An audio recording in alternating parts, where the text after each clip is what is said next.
Okay, so hello, everybody. We want to welcome you to our Memoir Fest 2024. This is our fourth Memoir Fest, and we'll begin with the land acknowledgement that is customary at the university. McMaster University stands on the land protected by the Dish with One Spoon Wampum Agreement. Wampum belts are beads bound onto strings which narrate the Haudenosaunee history, tradition, and laws.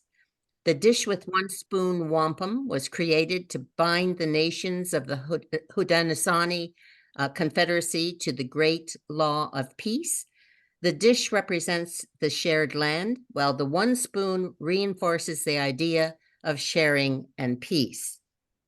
So for today, I was asked to be your host, and I'm really honored to have been asked to do so.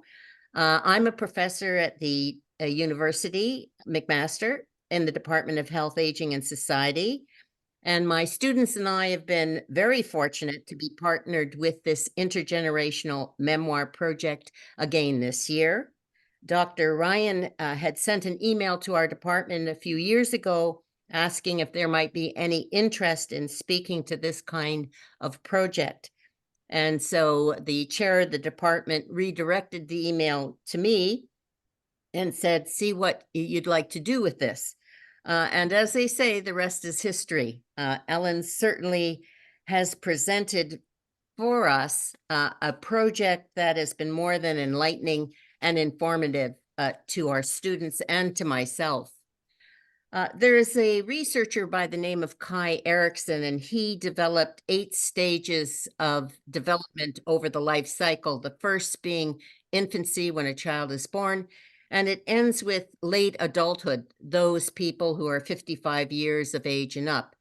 And suffice it to say, the final developmental stage, this late adulthood, is said to be the period during which aging adults reflect on their lives and evaluate their joys and their sorrows, their successes and missteps, their fortunes and misfortunes, their loves and their losses.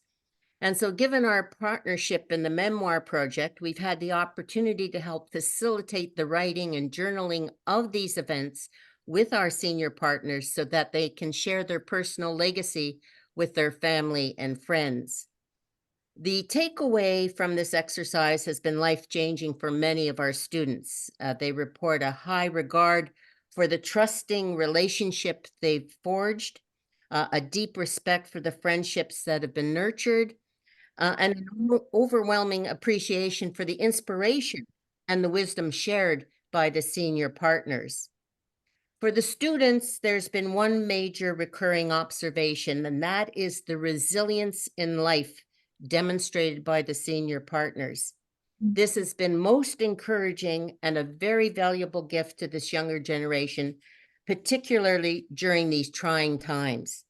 The students and I thank our senior partners for their sincere and authentic sharing of their heartfelt life experiences.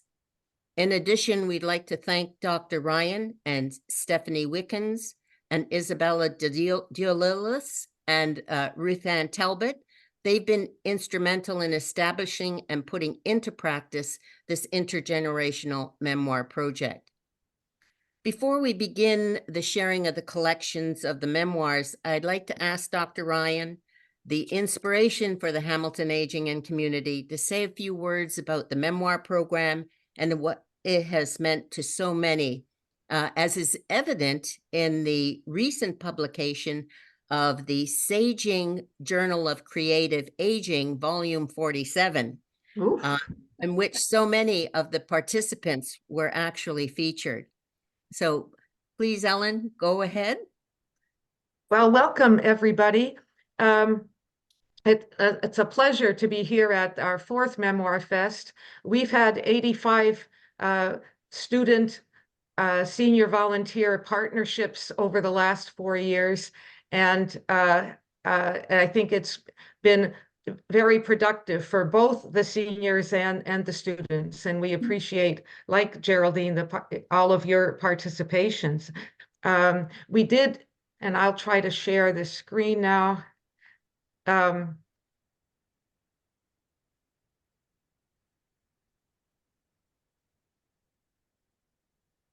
and the forward button is only working once in a while for me. Oh, and then it goes too far. This is the publication that Geraldine just mentioned, and the link for it, and the link will be visible on the recording for you to check this out if you'd like. Saging with Creative Spirit and Grace and Gratitude is a wonderful journal. It's based in BC. It doesn't have a wide readership, but it's produced in a very beautiful way. And Karen Close, the editor, was very keen to publish our submission of 9 articles that flowed from the Memoir Project. And today we'll be presenting 4 of those articles. Stephanie had the original idea for the Intergenerational Memoir Project, and she and I edited this set of papers, and the first presentation is going to be our memoir in Stephanie's voice, but presented on video by Shelley Sender. And I want to point out that the cover photo for this particular issue of the journal is one of the 5 paintings. It's the adolescence representation. One of the 5 paintings of the lifespan of a tulip was chosen for this cover. And this is the title of Planting Hope and Cultivating Resilience. And we asked Shelley Sender, another senior volunteer who's participated in the Memoir Project, we asked her to read it on our behalf. And she was just leaving for Thailand, so she generously recorded it before leaving. Okay. Cross your fingers. Hope and Cultivating Resilience. Stephanie Wickens and Ellen B. Ryan. A shortened version of the published article. One day in art school in my 30s, I was sitting in my studio, messing around, wasting time, and deliberating whether to toss out the wilted tulips on my drafting table. The water was murky, the stems drooping, petals curling and starting to drop. Something stopped me. I looked at the flowers more closely. I noticed the way the colors were changing, gaining more depth and vibrancy. The veins in each petal were becoming more prominent and vivid. I took the vase over to the sink, dumped out the water, and got to work. For several years, off and on, I drew, painted, and photographed tulips in different stages of growth and decay. In my 40s, I returned to school as a mature student to pursue a degree in health studies and gerontology at McMaster University. Nearing the end of my degree, I was faced with planning my final course, which would be an independent study with Ellen Ryan. Exhausted, I dreaded writing another paper. I was sure I was never going to be able to finish my degree. It was fall. My father had passed away a few months prior. We were in the thick of the pandemic. I was battling multiple chronic health issues. I reflected on what I had learned about aging, resilience, and hope. My mind turned towards tulips and using my art for my final project. I ordered bags of bulbs and started to brainstorm. I planted tulips all over my garden. Before covering them up with dirt, I took photographs and steeled myself for winter. Mid-March, the following spring, I was rewarded by my first hints of green and red. After taking many photographs during the flower's growth, I chose 5 images on which to focus my paintings. These show the following stages: bulb, early shoots, a blossom starting to open, a flower past bloom, and a flower starting to wither. I used color, shape, line, and texture to capture the spirit of separate phases of tulip life. For example, the bulbs each have different shapes, sizes, and warm earth tones like brown, red, and gold. They evoke feelings of potential and innocence. The soft, round forms suggest egg and womb shapes. The second painting shows green and red tinged sprouts, leaves boldly emerging from the fresh brown earth, surrounded by a brilliant blue sky. There is a feeling of hesitance and vulnerability, but also of bravely forging ahead after having taken root. The third painting is a pink flower emerging from a sea of waving green leaves. It stretches up toward the sky and is just beginning to bloom. Although part of a larger group of tulips that also emerge, this flower stands out from the rest. The fourth painting shows a flower just past full bloom. Its petals curl downwards, leaves twist and curve, both allowing the interior to be exposed. The colors display more depth and intricacy. In the final piece, the flower has become almost unrecognizable. Pale pink has been replaced by deep reds and purple, and green by soft brown earth tones. Petals and leaves fill the canvas with a bold show of color, depth, grace, and movement. Creativity, nature, and intergenerational relationships. In trying times, it is common to turn to the arts and nature as sources of comfort, connection, and meaning. Participants, young and old, of all abilities, are drawn to the natural world and its elements as sources of inspiration, expression, and sharing through arts, stories, music, and movement. Putting on my artist's cap gave me strength for the final push. Through cataloging, writing, and reflecting, I found that my work with the tulips paralleled my learning for this degree, as well as experiences with my own aging body, chronic illness, and disability. Throughout my time at McMaster, engagement with arts-based initiatives outside the classroom led me to develop a deeper appreciation for the power of creativity and connection. I was facilitating memoir writing and learning about personhood, guiding intergenerational craft activities, and listening to music with people living with dementia. Often, I would bring my portable record player and a selection of records to a long-term care home where I volunteered. I was amazed at the effect music would have on residents who struggled with communication and memory. A record would be chosen, a song would start to play, and the room would light up. There would be smiles, dancing, and reminiscing. One woman sang along to an aria after not having spoken in months. Humans of all ages, experiences, and abilities have an appreciation and connection to some form of the arts. The arts speak to our vulnerabilities and strengths. They allow us to express what makes us special and unique. Being able to express myself and engage with others through the arts during challenging times showed me the power of creative activities to connect, heal, sustain, and build resilience. Through my studies and community engagement, I came to appreciate diverse kinds of grace, wisdom, and growth. Due to sometimes disabling chronic illness, I had felt shame and put pressure on myself in non-productive ways. This ableism is reinforced in society, as is ageism.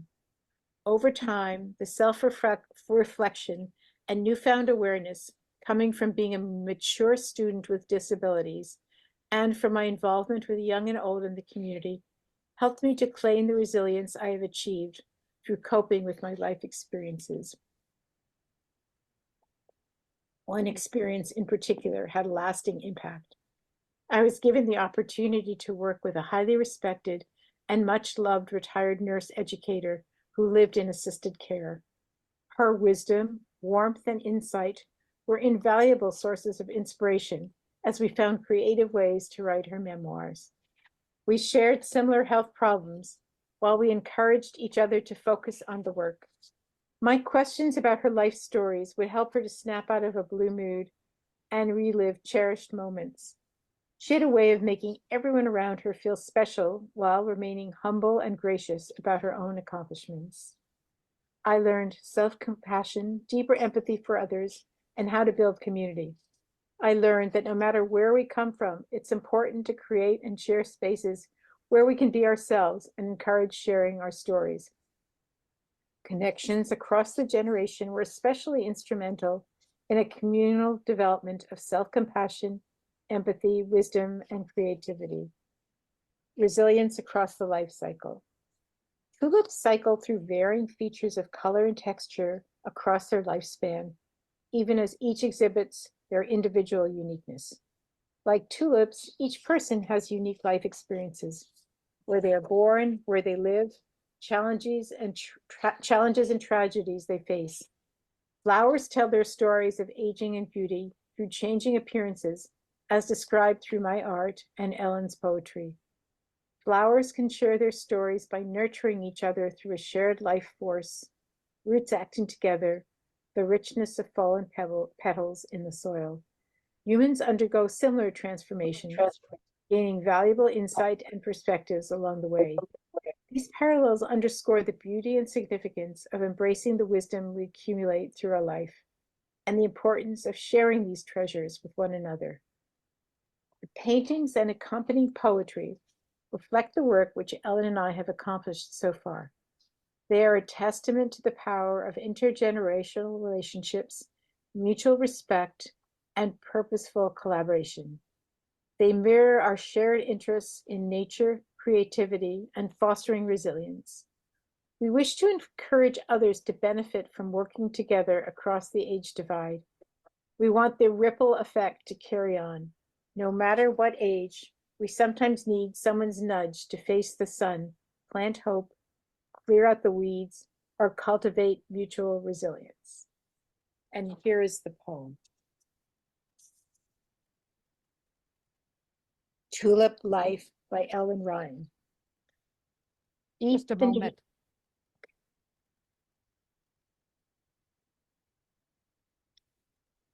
Go ahead now. Tulip Life by Ellen Ryan.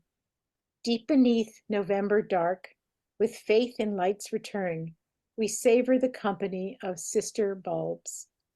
Our shoots peek through soil, green stalks stretch, drawn up by sun's rays, leaves cheering in the breeze.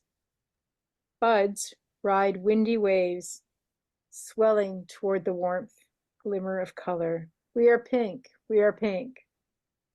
Now we smiling tulip sisters, rosy-cheeked blooms, open our petals to the bees as we shout, spring! Pink pales, petals droop, edged with rust, stalks and stamens slouch. What we could teach those lilac blooms. Bulbs in a bushel basket, squirreled in the shed for next year's showing.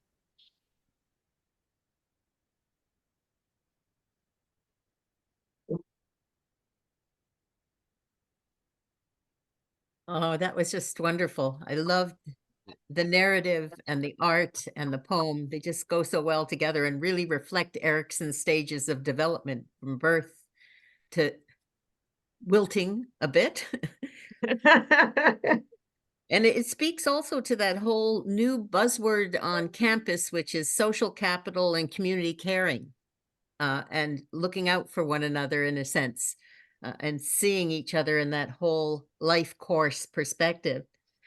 Our next reading is by Donna Page. Abigail Murray was her student partner, and her presentation is entitled Fractured Bonds.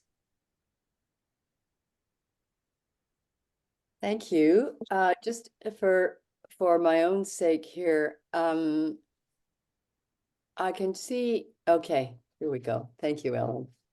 Thank you very much for inviting me, Ellen. And thank you to Abby for all the work that she did in helping me. And I'm so delighted to be here, and I can't wait to hear the stories from everybody today. The idea of writing memoir has long been an aspiration. After years of courses, workshops, practices in memoir writing, the actual sitting down and writing in a focused manner continued to remain more of an idea than an action. The last winter, I engaged in an intergenerational memoir project through McMaster University, It paired me with the senior student also interested in memoir writing. This provided a weekly meeting online with her to discuss goals and actions needed to proceed. The structure itself was the impetus to get started. The student listened, read my work, made helpful comments, and provided much needed computer literacy. My story is about closed adoption, the threads of which are the underpinnings of the mosaic of my whole life experience. Writing and discovering the nature of these threads and how they shaped decisions, actions, cravings, and self-afflicted behaviors will not only become a story of integration from the dark into the light, but will highlight the quest for authenticity. This might be every adoptee's story. I hope to reduce the barriers of exclusion that adoptees feel and show that healing and wholeness are possible when we open the doors to finding the truth, when we reach inside for the answers. I've always known that I was adopted. My favorite bedtime story was how I was chosen to be the daughter of Marge and Chris Farstad and baby sister to Greg. I was born March 10, 1943 in Edmonton, Alberta. 21 days later, a nurse accompanied me on a plane to Lethbridge to commence a new life with a new name, in a new family, in a new community. The origins of my birth from that day forward were to be held secret in a closed government file for the rest of my life. I was then left only with the imagination to make up a story about who I am. Who do I look like? Are you my real mother? I thought of every woman passing, no matter where I was. I refer to my real parents in this article to be my adoptive parents. My birth mother, Willa, and birth father, Martin, are also parents. Without them, I wouldn't be here. In the bedtime storytelling, my mother was soft and animated, describing the wanting of a baby girl to love and complete their family. She was not able to have more babies. When a baby girl was found whose own mother was not able to look after her, the family was related. Her description of the preparation of sewing flannel nighties and blankets, shirts with little ties, knitting soakers, sweaters, and bonnets delighted me. This was wartime, and because she was not pregnant, she was unable to buy supplies at the department store. This story was both a beautiful message to a young child and simplistic in what it left out. So although it soothed and comforted temporarily, it couldn't make up for the confused feelings of being wanted and not wanted, belonging and not belonging, being loved and not being loved, of knowing and not knowing origins of birth. Simone Weil says, to be rooted is perhaps the most important and least recognized need of the human soul. Adoption is based on loss, loss for the birth mother, loss for the adoptee, and loss for the adoptive parents, for the children they couldn't conceive. The deceit and secrecy of closed adoption is meant to protect, but instead fosters deep veins of vulnerability. The label adopted felt dirty to me and triggered an insecurity of belonging. The questions of who are your real parents reinforce the experience of inclusion versus exclusion. The asterisk beside my name and my father's genealogy record seems to imply you sort of belong. Jean Lifton, in her book Journey of the Adopted Self, says the sense of abandonment and the mystery about origins will shape the child's life. The answers to the question, why was I adopted, emerge gradually. It's every adoptee's question. These deep-seated questions began to show up in my writing. I recalled the first meeting with my future in-laws when I said to them, I hope it's okay that I'm adopted. Although not totally cognizant of the significance of the statement, I remember how vulnerable I felt when we moved from Lethbridge to Ottawa in 1959. and when I left home for post-secondary education in Toronto in 1962. I was uncomfortable and anxious, particularly when meeting boys, and strong feelings of inadequacy surfaced. I didn't manage this well and cope by striving to be best at whatever I did. I was searching for something unknown, out there somewhere. I married Brent in 1966. I felt very comfortable and safe with him and our shared values. The dream of my life was fulfilled when the birth of our firstborn, a daughter, Tracy, in 1967. When 2 miscarriages curtailed the desire for more children, we decided to adopt.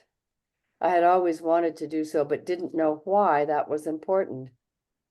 I began to unravel when our baby son, Brad, was offered to us in 1969 when he was 7.5 weeks old, having been in 3 different foster homes prior to coming to ours. On that day, we too changed his name, his identity, and signed the closed adoption agreement. I left that meeting with an enormous sense of responsibility to a young mother who gave up her son in hopes for a better life for him. Difficulties with the baby began immediately, and I felt very inadequate as a mother. Why can I not soothe him? He cried for hours every day. In those days, the word bonding wasn't prevalent, and frequent visits to the pediatrician to see what was wrong resulted in messages of his physical well-being only. It wasn't until he was 4 or 5 years old that I knew we were finally bonded. Sitting in his little chair in the kitchen at lunchtime one day, he looked right into my eyes, focused, intense. The impact was profound, even if I didn't totally understand what had happened. The marriage provided well for us as a family, but my inner unsettledness continued in the form of striving for learning and growth. Eventually, when the children were in university, I felt deadness in our relationship, which perhaps reflected my inner world. We divorced. 3 years later, I married the love of my life, or so I thought, and embarked on a romantic high. I overlooked red flags at the outset, believing that everything could be worked out. I did not get married a second time for failure. And in the service of the marriage, I kept saying to myself, I made choices that in the end were deserving. Fear of abandonment was always under the surface of my skin. It was during this time in 1994 that I entered therapy to help figure things out. The wise therapist suggested that I begin to meditate, and she offered books and resources which began a journey into the Buddhist path. Little did I know at the time, this was a journey into wholeness. When the marriage ended after 5 years, my brokenness and grief led me to another therapist who guided me into the dark shadows while I continued to meditate and practice. I was now ready to start at the beginning, to go inside to those fractured bonds and their impact. There was not going to be an external fix. Leonard Cohen's lyrics said it all. Oh, gather up the brokenness, bring it to me now. Splinters that you carried, the cross you left behind. Come healing of the body, come healing of the mind. I learned to love myself just as I am, to embrace the broken parts and appreciate them not as broken, but just left out until the light overshadowed the dark places, the parts unknown. Thoughts are not reality, and self-compassion offered kind soothing when beliefs tried to keep me tied to old habits of mind. In the year 2000, I experienced reunification with members of my birth family and learned the origins of my birth. My half-brother and his wife made sure in an updated version of their family history that my name appear as the daughter of Martin Mix. My birth mother, Willa Meek, died at the age of 62. This past summer, my 80th, I went on a personal pilgrimage back to my roots in Alberta to Lethbridge. My heart was filled with memories, embraced by the landscape, the big sky, the dry air, the prairie grasses. I now know how much I was loved and how much was given me during those early years. Gratitude enveloped me in the beauty of life, in the generosity of my parents who adopted me, of a birth mother who hoped for more for me, and how these actions lay the groundwork for healing the wounds of loss into wholeness. Thank you for listening.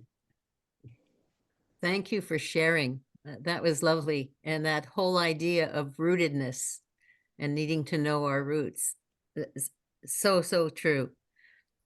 Thank you, Don. Thank you so much, Donna. Our next read, there is a collection called In Sickness and in Health, written by Joan Robertson. And our student who helped with that was Manur Ahmed. And it is Loretta Jonzarens that's going to read two of the submissions for us. So please go ahead, Loretta. Okay, thank you. So I'm reading on behalf of Joan Robertson, as Geraldine said, and I'll read two poems published in this article on Joan's longtime marriage to John. And these readings demonstrate how memoir can be conveyed through poetry. So the first, her first poem is I Never Said. By the way, I never said he was a saint. What can be said in this? John is such a fine gentleman, but boy, is he high maintenance. My response, phew, you got that right. I never said he could find a damn thing. You name it, keys, slippers, books. Did I mention glasses? I never said he was tidy. Books treasured as old friends, strewn around the house like empty pop cans. If you want to trace his steps, follow the books. I never said playing Lost and Found was fun. 2 signature berets, special order from California, repeat birthday gifts from sons. I never said I would forget how he'd lost my wedding gift to him, an engraved sterling silver comb and brush. My mother's sage advice, you are going to have to watch him like a hawk. She read my future.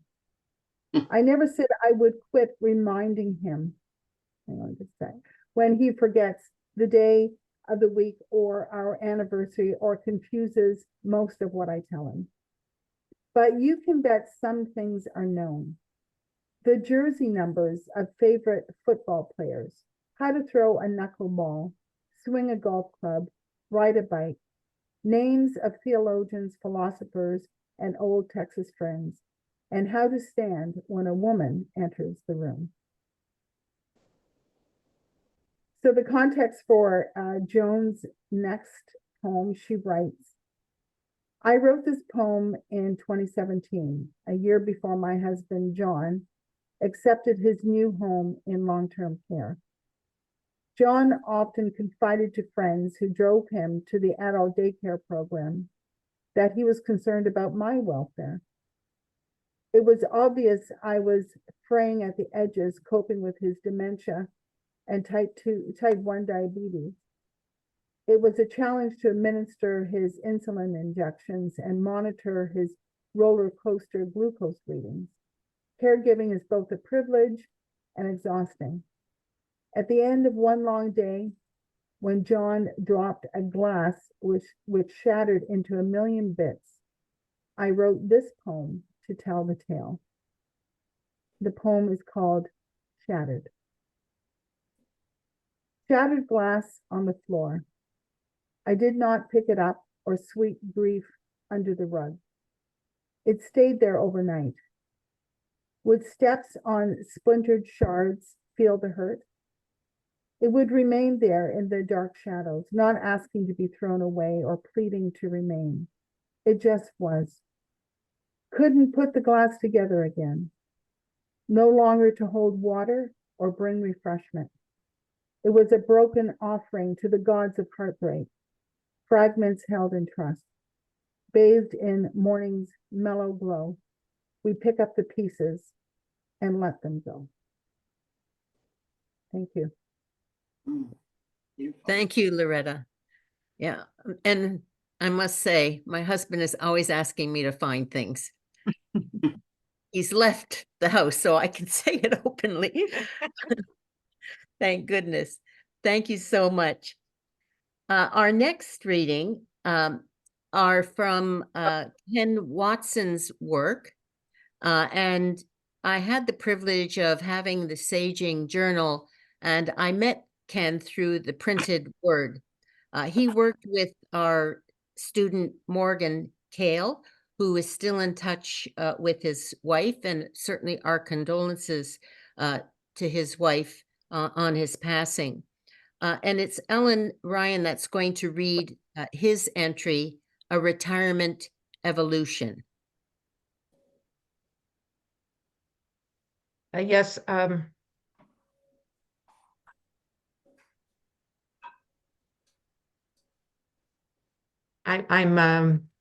technology impaired today, but I'm very glad to read Ken's article entitled A Retirement Evolution. I grew into retirement with the help of others, the goodness of friends, family, and strangers. In living out their gifts, I honor their giving. And that is a sustaining strength in seniorhood. But I realized that nobody finds the route I have without a lot of capital in their risk bank, another dividend from investment in youth. One of my evolution's greatest joys has been music. The story starts midway. Missed you recently, I said as my church choir seatmate slid into place. I've been singing with the opera chorus, replied a bass voice. You should try out. You sing well. Those words changed my life. What do you do to try out? Audition. I don't know any opera, I guffawed. Take a hymn book. On the appointed day, I walked from the glare of sun on fresh fallen snow into the gloom of a darkened sanctuary. Ahead, in a halo of light, a smiling face was looking over a grand piano. The accompanist held out his hand for my hymn book. The man's eyebrows flicked. His smile deepened. Number 86, he asked, seeing the bookmark. Please. He improvised a majestic entry, slowed and nodded my entry. Guide me, O thou great Jehovah. I surged into a breath for the third verse when a voice boomed from the darkness. Mr. Watson, we don't need to hear the third verse. I was dismissed. I crawled out through the pile in the carpet. A week later, the phone rang. Mr. Watson? It's the chorus master from the opera company. I am following up on your edition. I remember looking up and out the window as he concluded with, and we'd like to offer you a place in our chorus. I waited. The sun had stopped in the sky. When it began to move again, I realized I still held the phone. Welcome to the chorus, Mr. Watson. I became one of the program's most diligent pupils. That growth happened because of the generosity of donors, supporters, and teachers I did not know. I became polylingual, French, German, Italian, Russian. I was taught to occupy space, to convincingly become someone else. In doing so, I got to support some of the best singers of our time, to join a community of performers stretching over centuries, to recreate experiences that had inspired millions of listeners. But with every invitation to join a new production, I felt a continuing duty. I was taught early and often that it was mannerly to say thank you to those who gave you a gift. As a new chorister, I don't know what I don't know, I said to mates singing the bottom line of music from the back row. So I just watch what all those high-pressed helps do and copy them. Those who were my reflections as I stacked thank you notes ready to distribute at dress rehearsal that night. I left early to ask the assistant stage manager to pass them to the principals and minor performers to whom they were addressed. Chorus do not intrude on their dressing rooms. Two responses of many now come to mind. One came one opening night.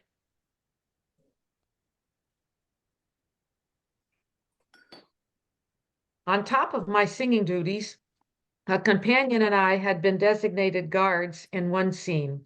No big deal, except it required a quick change of costume, 33 seconds top to bottom. The route of 75 steps was through a backstage hallway to a vestibule off the corridor leading to the principal's dressing rooms. The many steps cut dressing time down to 20 seconds or less. We practiced, piece of cake. My first step into the darkness of the wings was a leap. Psst, I warned anyone. Running, I stripped off my cloak. I stopped in the gloom at my dressing chair with an old costume in hand and tossed it to the dresser. Off came sandals, down came tights. And then the door to the dressing rooms opened and the diva stood there. "I'm looking for Mr. Watson," she said, waving a letter. I froze. Wearing nothing but briefs, I blurted, "That's me." The dresser hissed pants, galvanizing me back into action. The soprano was equally surprised to find the nearly naked man now thrashing around with costume pieces before her, but she continued anyway. "I wanted to thank you for your kind letter," and she waved my note over the musical crescendo from the pit. "I don't usually receive women in this condition," I blurted as I bent to yank up long stockings and slip-on shoes. The dresser slapped on final gaiters with a Velcro closing the back, making me look like I was wearing knee-high leather boots. I was wiggling into a gold-braided tunic.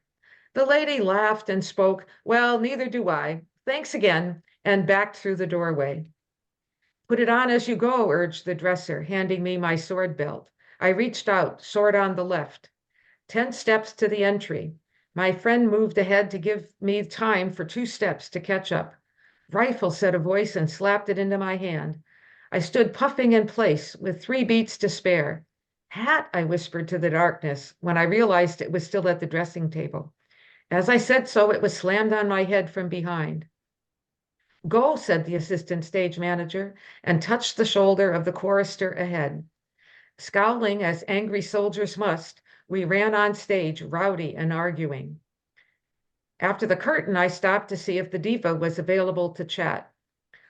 "Already at the donor meet and greet," said the manager guarding the hallway. "Off limits to chorus," was the translation. Another response came years later. "Is Mr. Watson still a chorus member?" asked the understudy for the diva in the rehearsal hall. "Yes, he is, as regular as the sun in the sky," answered the stage manager. After the performance, I was pointed out as the chorus was filing through. The soloist planted herself firmly in front of me, cutting off my exit while letting the chorus through. "Mr. Watson?" she asked rhetorically. "Call me Ken," I replied, sidestepping out of the lineup. "Do you know who I am?" "Sure, I was hoping to be able to say how much I enjoyed your area tonight. You sang with us much of years back." The lady fussed in her purse and looked up at a fatigued, dirty scrap of paper. She tenderly unfolded it as the last of the chorus passed, saying their good nights. I turned back from adding my own good nights to see the date and salutation on the tattered letter, staring up from her hand. "You sent this to me when I was here last.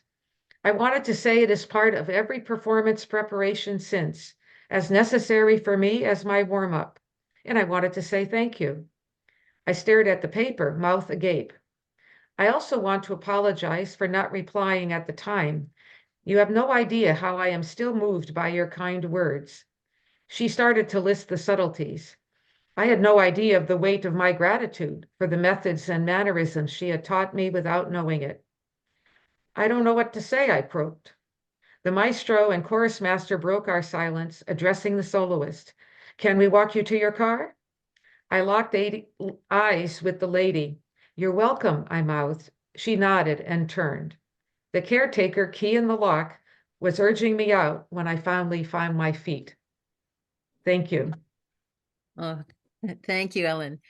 And Ken was, and having read his work, just such a marvelous man, and is very, very much missed, I'm sure, by many. And little do we know how we touch other people in our lives with a simple word, a simple gesture. So nice that people come back to acknowledge it, for sure.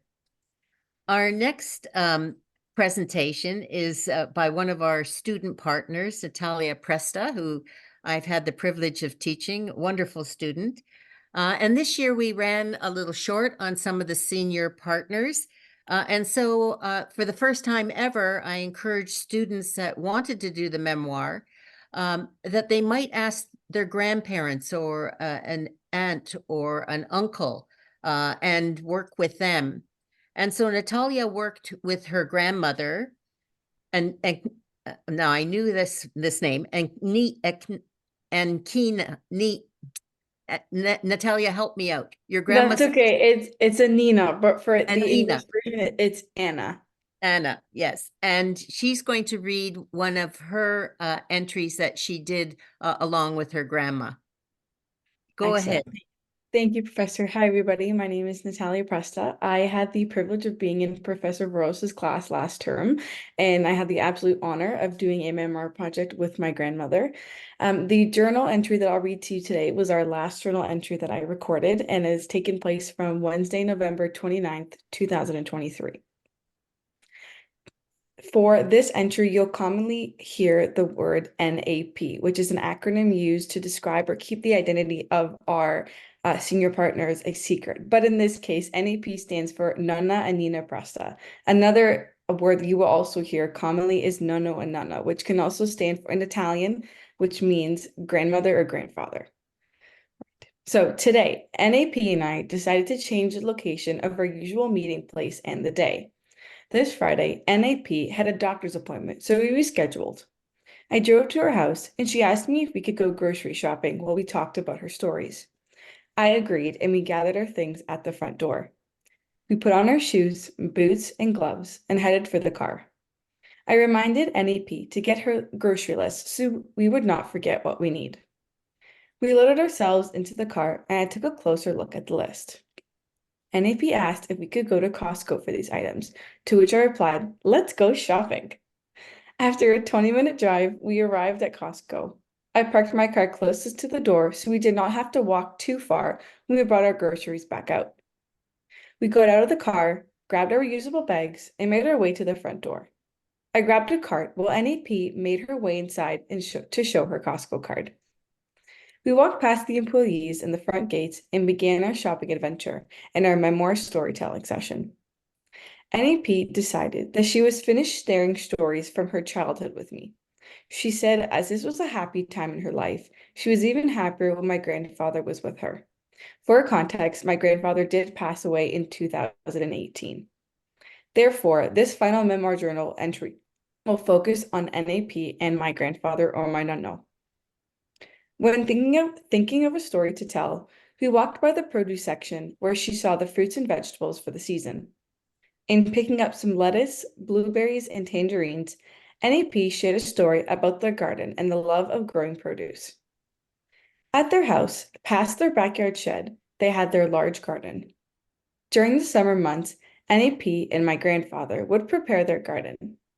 The first step was to plant the seeds and sproutings from last year's garden.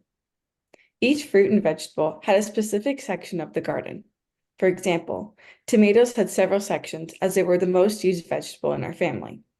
We include tomatoes in most, if not every meal. For my grandparents, growing tomatoes was a very important task for Italian families, as they would later be harvested for tomato day sauce, commonly referred in our family as sugo day. She continued to share the other vegetables and fruits that my nonno would typically put in his garden. They included zucchini, lettuce, onions, blackberries, raspberries, figs, and some herbs including parsley, basil, and wild mint. It is safe to say that this would be our last Costco trip, as after this, everything NAP would need would be right in her backyard. These legumes are a small portion of the produce that is generated from her garden. However, there was one vegetable that surprised me, which was asparagus. When NAP told me this, I asked, "How come I have never seen asparagus in your backyard?" She reminded me of a story that my grandfather told her.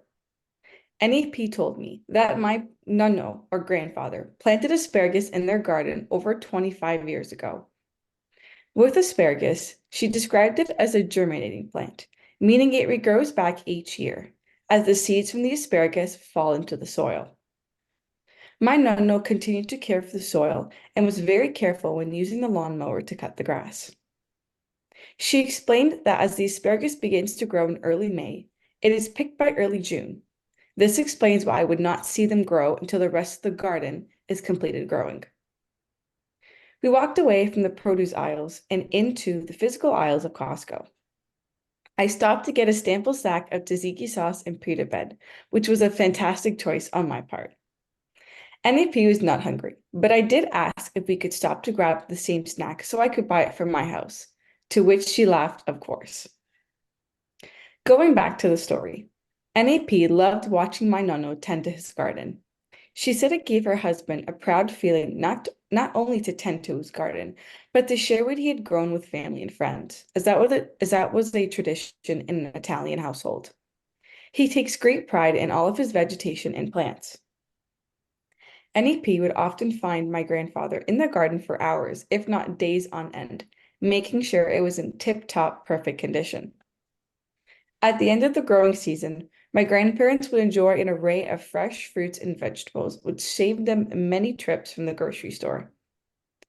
She recalls moments when I was little, and I would go over to their house on days when I did not have school. She also recalls moments when I would call their home phone to speak to them. As I would often look for my nonno, she would put the phone down and go to the backyard, yelling, "Maro, telefonino, Natalia vo parl," which means, "Mario, telephone, Natalia would like to speak to you."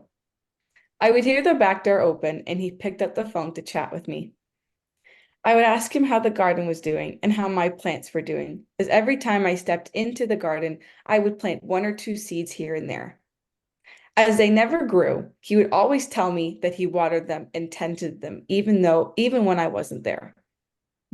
I recall similar moments of being in the garden and greenhouse with my grandfather, holding a little green watering can that was just for me. This was known to be my watering can every time I went into the greenhouse. No one else could touch it, not even my dad. With my grandfather's help, I would fill up the watering can and go around to water all the plants, even if he just watered them. He enjoyed being with me, and I enjoyed being with him in his garden. As I say, watching my nonno work in his garden was watching him in his element. After the checkout line of Costco, NAP told me about the Trillium Awards. These awards were given to neighbors by ward counselors to honor the beautiful display of flowers and the upkeeping of one's yard. She would tell me at their home, they have several certificates and Trillium emblems that are displayed in the front of the flower beds of their house. This goes to show how immensely proud of my grandfather was of his garden and his home. The level of dedication to upkeep his outdoor greenery was most definitely noticed and appreciated by our community.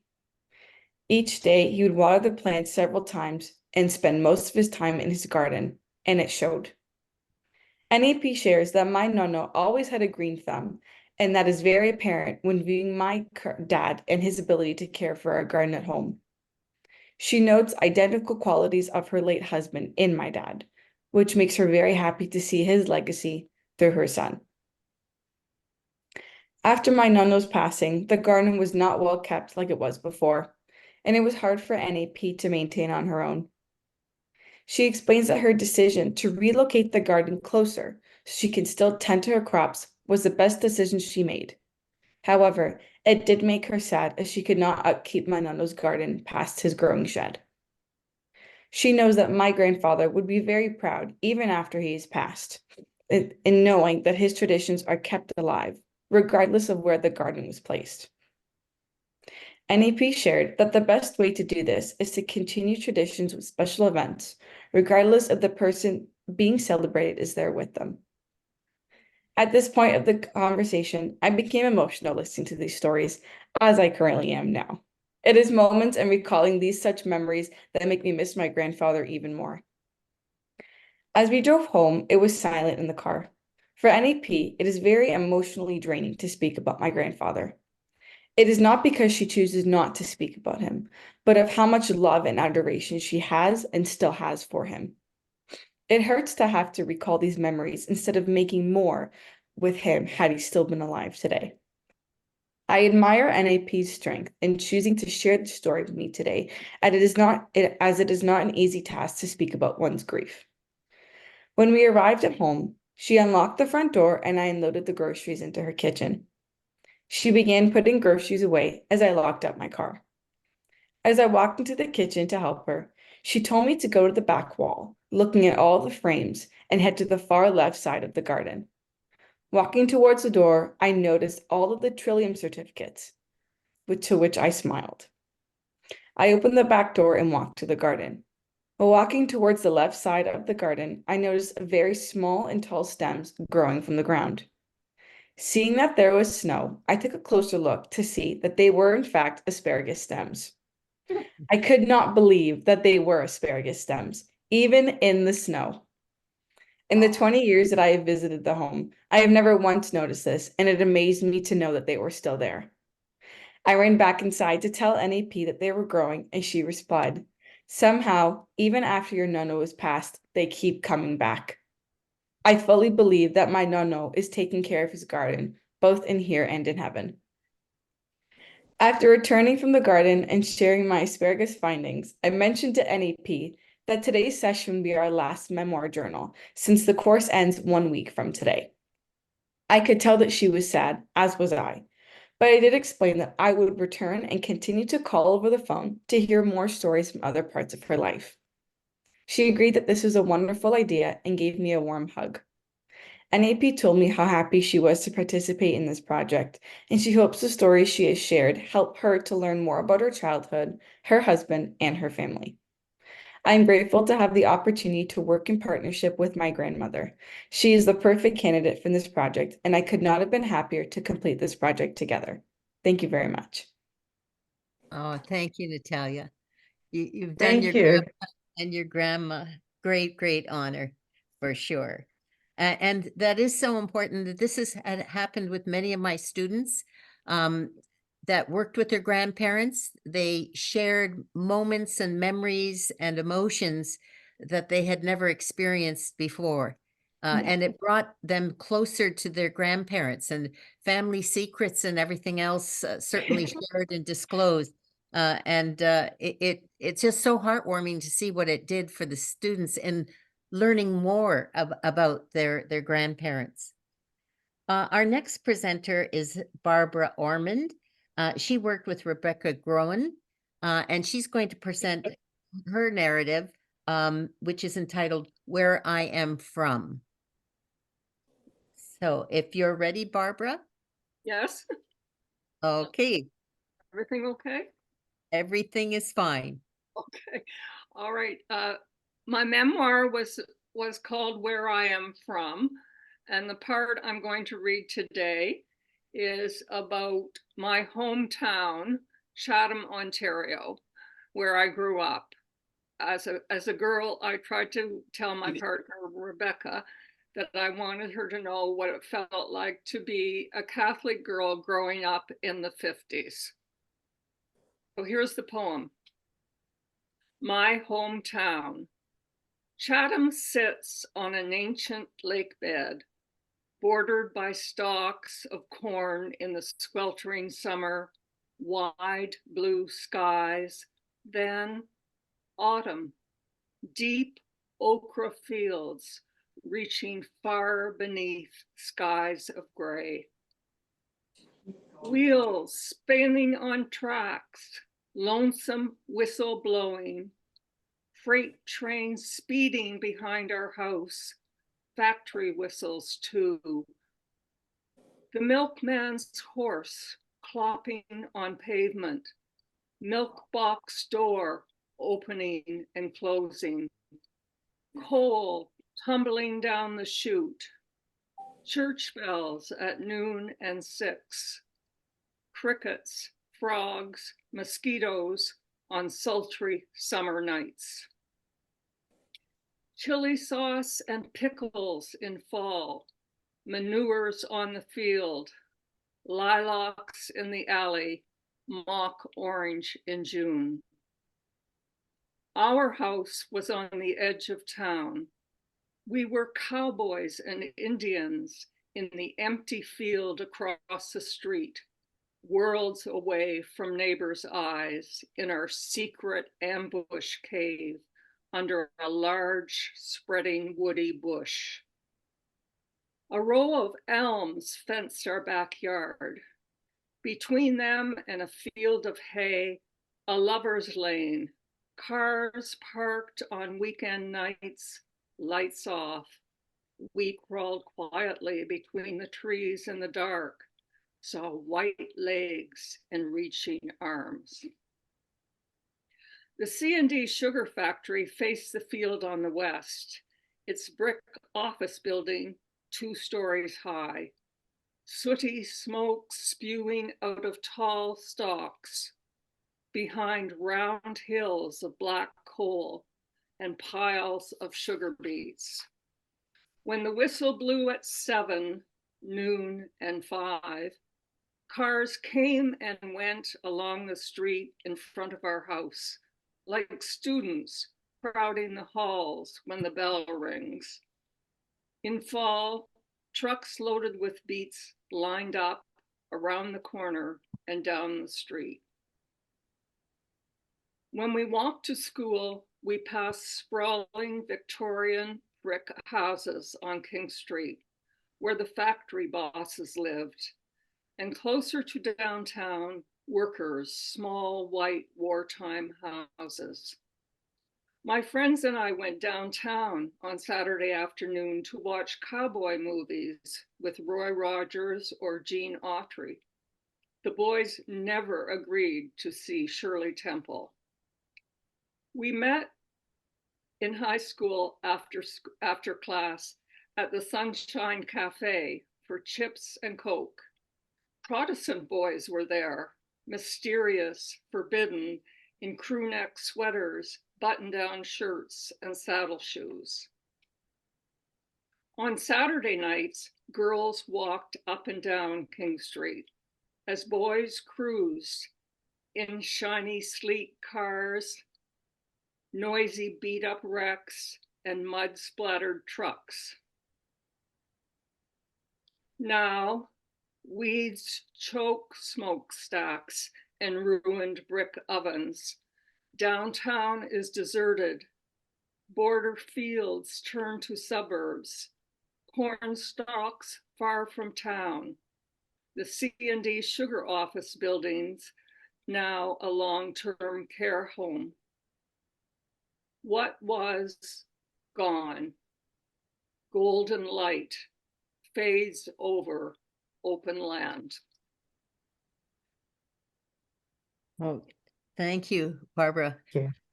I can identify with being the Roman Catholic and the Presbyterian boys being off limits for sure.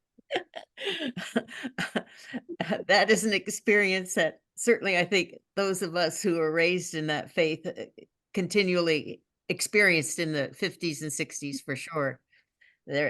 We're now an inclusive society, and this is what we try to encourage at the university. But for us in our generation, there were boundaries that were strictly defined. Thank you for reminding me of those times. I love the poem, Barb. Mhm. Thanks, Ellen. Our next senior was or is Barbara Peggy Finley. She was or is a retired librarian from the university who joined the memoir group. She has 2 sons that she certainly found it would be wonderful if she could leave behind some memories and legacies, and found it a most worthwhile project. She worked with Madison Hayes, one of our students, and she wanted to be here today, but her very good friend's husband passed away. And they decided to take a trip to Naples, Italy, so that they could have a little bit of together time as the wife continues to grieve the loss of her husband. And so she has asked me to read her entry, and it's entitled On Grandparents. And so this is Peggy's entry. Grandma and Grandpa Burke, nicknamed Butterball and the Reverend, and Grandma and Grandpa Ullerston, named Little Duck and Old Boy, were delighted with the arrival of their granddaughters. My dad's mom was 40 when she gave birth to Bob, her third child. I have many fond memories of visiting both sets of grandparents, but we spent more time with Mom's parents because of them being younger and more able to look after us. An early memory was a room in the upstairs of their home with pictures of our Uncle Gordon and war memorabilia. There were his Air Force hat and medals. Uncle Gordon had died serving his country in World War II at the age of 22. Grandpa would often spend time in the room, especially when it would have been Uncle Gordon's birthday. Grandma always invited us for a few days during that time and said to be especially kind to Grandpa. This is my first recollection of sadness and loss. I believe this experience made me feel a tenderness towards Grandpa, who always seemed a little gloomy and pensive after spending time in Gordon's room. It also made me aware of the emotional feelings of grief. And that is Peggy's contribution.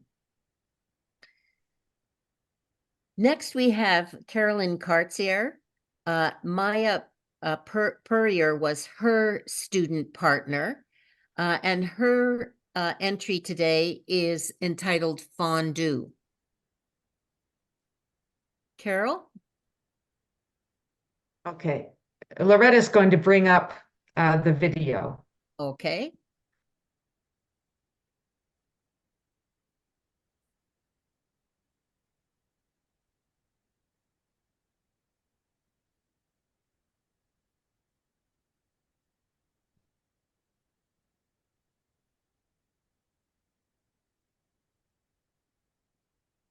Hello, my name is Carol Cartier. Thank you, Ellen, for inviting me to participate in the online Memoir Fest. Also, thanks to Ellen, I was able to participate in the Intergenerational Writers Project during the winter of 2023. Through this project, I was able to build a relationship with Maya, a student at McMaster University in Hamilton, Ontario. Today, together we collaborated on a piece entitled Why I Am Grateful. This was a piece about my life and all I have to be thankful for. Throughout the writing of this piece, we discussed both our lives and became friends. Her energy, enthusiasm, creativity, curiosity, and zest for life were a boon to our relationship. I appreciated her flexibility, suggestions, and fresh ideas, always given with a smile. What fun we had, and we're still in contact today. Thanks to this project and the interest it generated, I am now involved with a writing group in Florida for the months of January and February. And I joined Storyworth. If you haven't heard of Storyworth, it's a program in which you receive weekly questions which prompt forgotten stories. At the end of a year, Storyworth collects all the stories and puts them into a book. Meaningful moments and memories can be shared with family and friends. Here is an excerpt from a recent story I wrote.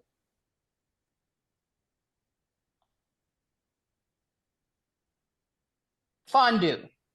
When I hear the word fondue, I think of warm, bubbling, melted cheese, togetherness, good friends, laughter, and fellowship.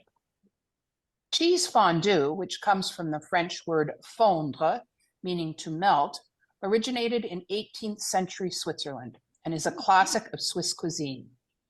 It's an alpine dish of a blend of melted cheeses, white wine, and spices, with a creamy and refined taste using a few ingredients that can be varied. My family moved to Switzerland when I was 10. and during our 12 years there, we tasted many fondues. Cheese fondue is served in a communal caquelon, or fondue pot, over a portable stove heated with a candle, spirit lamp, or alcohol burner. It's eaten by dipping long stemmed forks of cubed bread into the bubbling pot of melted cheese. Once dipped, the bread should be removed from the fondue fork using a regular utensil. The bread can then be speared and eaten from your plate with a separate fork.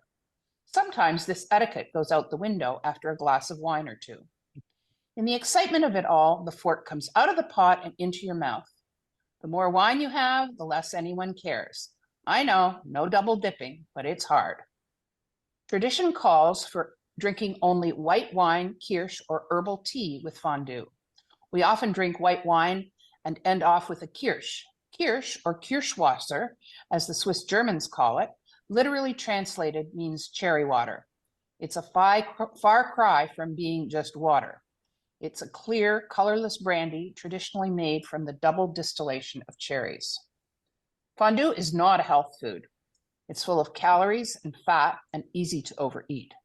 You can choose a lighter cheese to make it healthier, but that would spoil it. The best cheese for fondue has a buttery, creamy flavor, which is only achieved using the best cheeses such as Fontina, Gruyere, and Gouda. The hard crust of cheese left at the bottom of the pot is called la courte, or la religieuse. It may also be called the grandmother because it is wrinkled. This is a much desired delicacy, and I have seen fondue fork duels over that cheese crust. A not so savory fondue incident occurred when a group of us in first year university got together on a ski holiday at Mont Tremblant in the Laurentian Mountains, northwest of Montreal. We prepared a delicious fondue, but after eating it all, we still craved more. We got some cheese slices out of the fridge and threw in some white wine, garlic powder, and voila, we had a mess. Unfortunately, the top of the garlic powder spice bottle came off into the pot as we shook it, so about half of the powder from the container went into the pot. We couldn't fish it out as it melted into the cheese. Despite the white wine we had consumed, it didn't take many forkfuls to figure out this was not a delicious fondue. I've enjoyed many fondues in Canada, the United States, Switzerland, France, Italy, and Cambodia. My fondue experiences are far from over. I will continue to enjoy the warm, friendly experience of lingering with family and friends, laughing and sharing stories over a pot of bubbling, mouth-watering cheese. Thank you. Now I think we're all hungry, right? Yes, aren't we? Or need a little glass of something. Our Thank you, Carol. yes. Our final presenter is Allison Barrett, and her student partner was Carling North. And when Ruth Ann Talbot and I... Sorry. Are we okay? Yes, we are now. Okay. All right. And when Ruth Ann Talbot and I were trying to partner individuals up, with regard to Allison, we had two choices, and we weren't sure if we were making the right choice, but in the end, we learned that we had made the right choice. Carling was a mature student, the only one that I had in the class last term, and she and Allison really were a perfect match. Unfortunately, Carling can't be with us today, but she asked me to read the introduction that she had for Allison, and I'll read that now. So she says, what a privilege it is to introduce my friend and memoir partner. As I got to know her, I noticed her various roles: minister, chaplain, friend, volunteer, mother, daughter, wife, and now widow. While reflecting on these roles, I thought about what sums her up to introduce her, and much of that is wrapped up in her experiences. She has experienced hardships and loss over the last almost 7 years and has become well acquainted with grief, first from infertility and baby loss, and more recently from the death of her dear husband, Dr. Peter George. Our journey building the memoir was a walk through this. She would call it a rebuilding, and what a beautiful and brutal rebuilding it has been. This experience became incredibly important to me. And as I heard the phrases, words, actions that were said and done in the years past, it had an enormous impact on me. I realized as I raised my children and walked my mother through later stages of stage 4 cancer, I am living the moments that Allison was speaking about.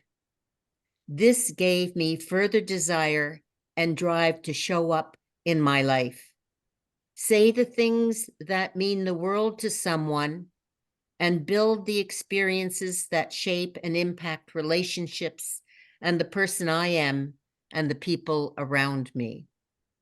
So, Allison, would you like to share your entry here on legacy?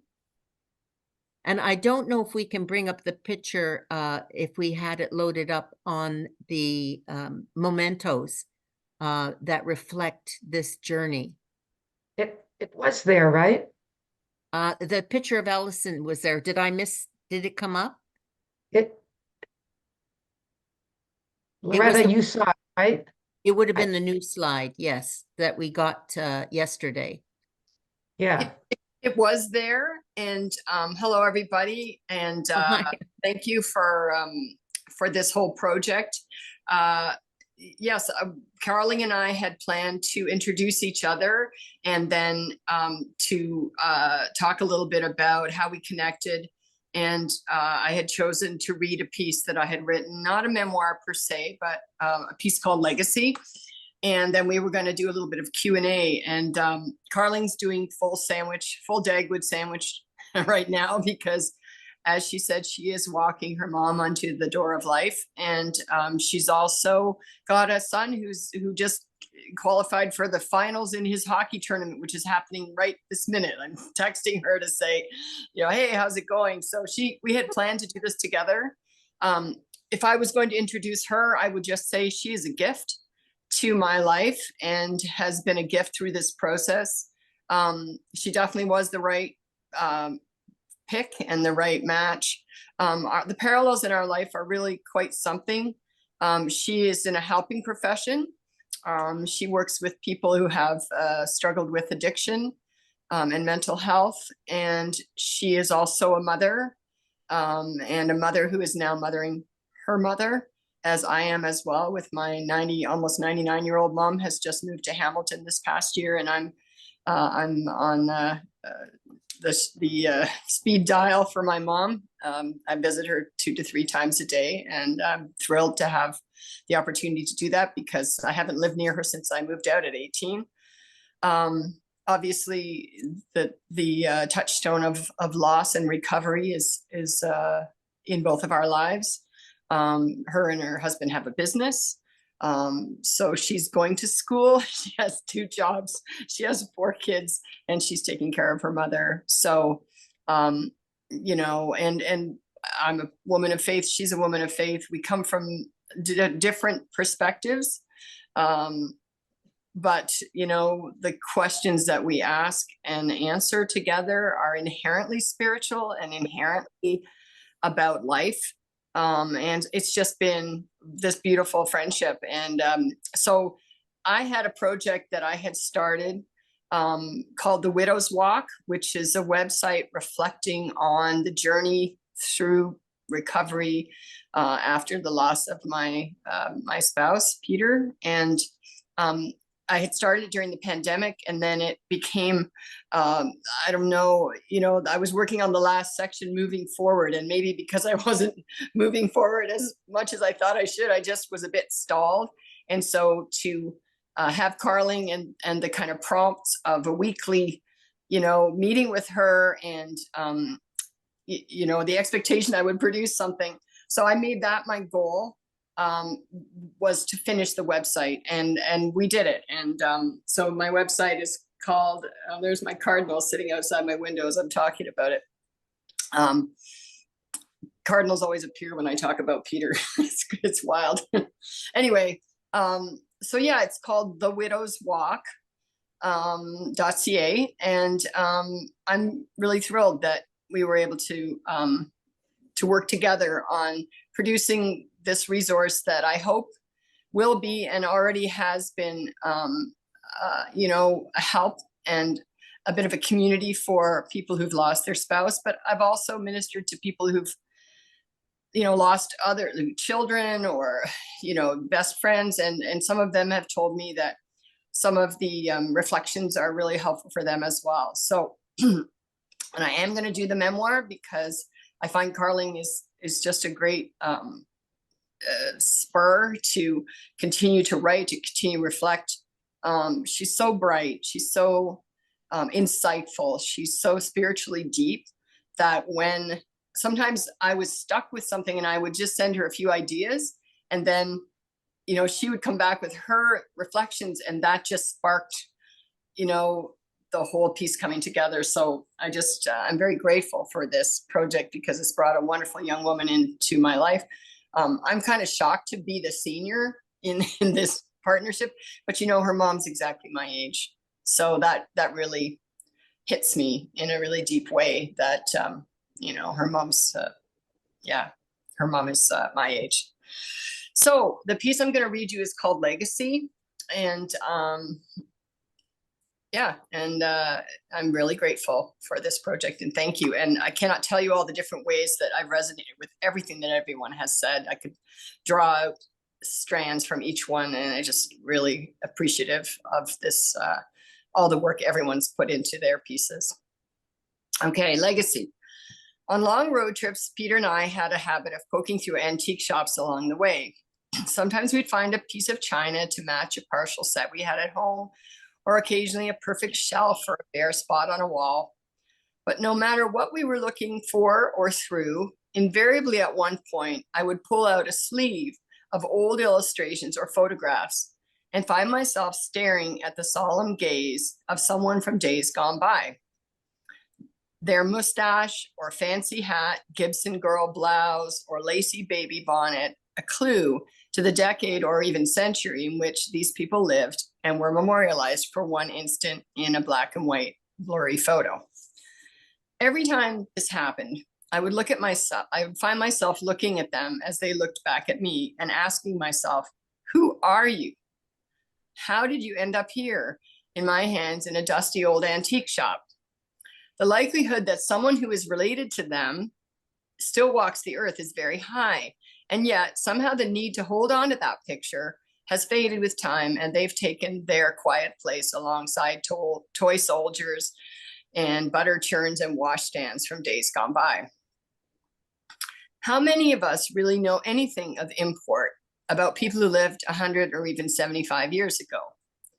Very few of us will be a Van Gogh or a Shakespeare or an Emily Dickinson and leave behind precious works of art. Most of us will leave this earth with modest means and modest lives that mean everything to those who love us, but won't be remembered for long after they join us in the great love. It's humbling to realize that we are here for the briefest moment in time. And to quote the famous line from Casablanca, most of our problems and accomplishments don't amount to, quote, a hill of beans in this crazy world, end quote.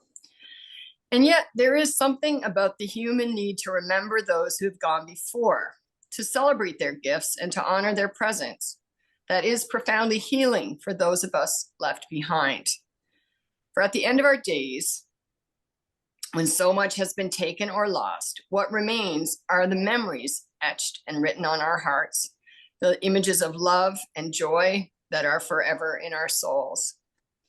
It came to me as I gazed upon those antique store ancestors of long ago that memories are not really about those who've gone before. They are there for those who remain.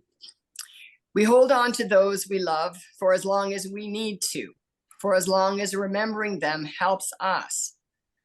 Their legacy is something we cherish not only to honor them, but to make sense of our own lives after their loss. And there are many different ways to do it. And at this point in the website, I had a little quotation from Carly that was just gold. And she said, and that this was again, as I was reflecting on that, she said, it's not about what you don't have. It's about what you did have and what you still have. And I just reflect on that as a journey going forward through grief. Nothing could be truer. You know, it starts out initially with a hole kind of blown in your life, and it's all about what you don't have, but it ends up being about what you did have and what you still have. So Carling, that's just one of her incredible nuggets of wisdom. So I talked about legacy in a bunch of different ways. And the first one I said was legacy as embodiment. Creating a legacy for your loved one can encompass so many things. It can mean embracing their values, or following through on some of their dreams, or telling their story, so that others may learn from and be inspired by their lives. Legacy can simply mean living in ways that keep their qualities, joys, loves, and memory alive, visiting places that they loved, staying connected to their circle of friends, giving time and passion to causes that they championed, loving and nurturing the ones they held most dear. Legacy can be noticing the way your children reflect the love that their father gave them. It can be the stories his friends tell you years later about all the good he did. And that still happens to me all over town all the time. It can be continuing a shared project, even though it's difficult doing it on your own. It can be a quiet way of keeping what you most cherished about them alive in you. And then one of the points of this website is to have people sort of ask and answer questions for themselves. So there's a question in italics that says, what of the one you held most dear do you still want to live into life and share and celebrate? Where do you see their reflection most clearly? Legacy as comfort. We human beings are made for meaning. Even in ancient times, we find evidence that the dead were buried with ceremony, their lives and deeds remembered. And later, when human beings developed art, culture, and literacy, they were written about, memorialized, and immortalized in art and poetry. From paintings to lines etched in stone, from a lock of hair in a bracelet to the comfort of an old shirt, our grief is eased by thousands of acts of remembrance, as personal and as individual as each of us. Resting under a tree planted in their honor, visiting a place made sacred by memory, smiling as bulbs nourished by their ashes, last fall poked tiny green shoots out of the spring snow, cuddling under a blanket that you both shared. The rituals we create and the small tributes known only in our hearts can bring us such incredible healing. What acts of remembrance might bring you comfort as the days turn into weeks and years? And the last section is legacy as honor. Sometimes when those we love die, it feels right to find a tangible way to honor them and the impact that they made in this world. That can be an inspiration to others. It can be a way to redeem their life from their loss, to say they lived, and here is the evidence. This can happen in myriad ways as unique as each individual. Sorry. In the toughest losses, meaning can be found in making something positive arise out of the worst circumstances. And some families who have lost their children to gun violence find purpose in becoming advocates for change in gun safety. The Amber Alert system was not able to save its namesake, but it has brought almost 1,000 children home safely since its inception. The scholarship that you create in honor of the young teacher helps the next generation of enthusiastic educators pass on their love of learning, ensuring that the ripples flowing outward from her life will never stop moving. I planted a garden full of daffodils called Peeping Jenny in honor of my best friend and maid of honor, Jennifer LaFontaine, who left this world far too young at 46. One of Peter's friends and fishing buddies created a scholarship for local Indigenous fishing guides to go to community college down east where they would fish for Atlantic salmon. Because in addition to his work as an economist, being profoundly connected to the Indigenous communities up north, the fellow who started the scholarship, said that Peter always treated everyone the same, from the CEOs he met on these trips to the quote local kid who packed his gear. Every life is full of wonder and kindness and meaning and deserves to be honored. So from the bench you sit on in quiet reflection to the big gesture named in their honor, legacy that honors those who came before is telling a story that will live on long after they and even you are gone. Choosing a tangible way to remember them ensures that the qualities they embodied will be celebrated and shared going forward, inspiring others in their turn. It can also be a powerful way of saying that death does not get the last word. Life and love do. Are there ways you can honor their life that will become both inspiration and example to others? In a strange way, I take great comfort from the fact that someday, 100 years from now, there will not be a single soul walking this earth who knew me or can remember my life. That's the way of the world, and that's okay, because at that point, it's someone else's turn to be loved, cherished, grieved, and remembered. As long as we love each other with all our might when we're here, and we remember and honor each other as long as we need to, those folks looking back at us in that antique store will be just fine. And I ended with words from the song, oh, where's the other piece I put, by the Rankin family, hang on. It's just a song called We Rise Again. We rise again in the faces of our children. We rise again in the voices of our song. We rise again in the waves out on the ocean, and then we rise again. So that's my legacy piece, and the memoir will come. Oh, thank you, Allison. Thank So, you. so well articulated. That brings to the end our presentations for today. But just going forward with what you had said, Allison, I'm wondering if anybody else has any comments about the strands that do connect for all of us when we hear each other's stories and narratives and poems. Does anyone have any thoughts or comments that they wanted to share? No? I really like what Allison said, that death does not have the last word.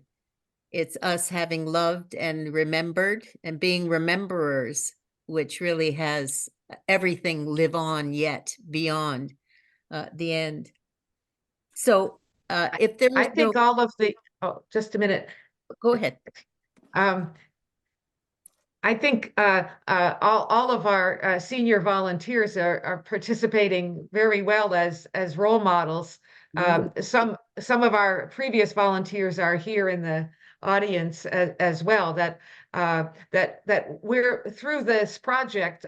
All of us senior volunteers are making our contribution toward promoting the idea of remembrance. Right? We talk about writing our memoir with other people. We share bits and pieces with other people, and that gives other people the confidence to start writing their memoirs or recording them in one way or another, or recording for older people in their families, as Natalia has been doing. So I think it's very encouraging for the I guess for the spirit of positive aging and for the notion of being remembered, as Allison said, for as long as we need to be remembered.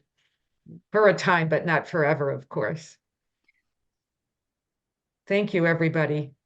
Sorry to interrupt you, Oh, Geraldine. no, not at all. I just wanted to say that there's a little saying that I came across, and it was they say to teach is to touch a life forever. And there are many ways of teaching. We can teach from the lectern in a lecture hall, and we can teach by sharing these kinds of narratives and poems and these entries. And really, I think that in our sharing today, what we see is that we really can relate to each other, that there are things we hold close that someone else mentions in another way at another time in their own lives that really resonates with us and gives us comfort, it gives us hope, and gives us that encouragement to be resilient and to carry on. And so all of you that shared with us today are teachers. and have taught us something and touched our lives. I'll never forget Natalia's asparagus coming up through the snow that her grandpa was so proud of. And I think these are really important things for us to share. I think that certainly we could have a kinder and gentler world if we shared these kinds of remembered little vignettes of life that make it so worthwhile. So I really thank all of the seniors who share with our students their stories. It means so much. It is a generation that doesn't talk much, and we're trying to figure out why, and especially in the post-COVID period, we've had a really challenging time, not only to get them in the classroom, but then to get them to talk. COVID has really disrupted our learning and teaching process. And if they had this kind of environment and continue to have it, I see them budding and blooming, much like the artwork that Stephanie did in that process goes on, where that sharing and caring is so important. So I want to thank all of the seniors. And if you have friends and they care to do the memoir program, please don't hesitate, because you benefit the young people so very, very much. And we're so indebted to you. So thank you.